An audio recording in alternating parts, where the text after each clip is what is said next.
Een sjongend ontvangst op het gemeentehuis in Boetenpostmanjetemoarn. De gemeenten Achkarspelen en Tietjerkstradiel binnen van Joet al weer op haar zelfs. En bam, dan is het in één keer z'n vier en dan is Achkarspelen weer zelfstandig. Nou ja, dan kerst het wel een beetje zien al. Er heerst al een goede sfeer. Mensen jeten wel een keer welkom in deze nieuwe gemeente en de stemming is hartstikke goed.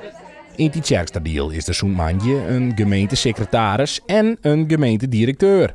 Het is heel bijzonder wat hier allemaal is gebeurd. Hè? Er zit natuurlijk heel veel achter die splitsing van Achkarspelen en Tietjerkstradiel.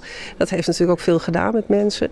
Maar als je hier dan vandaag start en ziet hoe de motivatie is, hoeveel zin mensen erin hebben om echt te gaan bouwen aan deze zelfstandige gemeente Tietjerkstradiel, ja, is dat fantastisch om te zien. Zo'n ontvlechting binnen beide gemeenten op Ziek-West naar tientallen nieuwe medewerkers.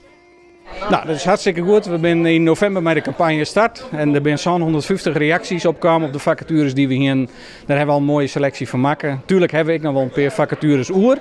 En we zullen later deze week zien wat we daar nog te doen hebben. Maar ik ben tiergewies met de opbrengst.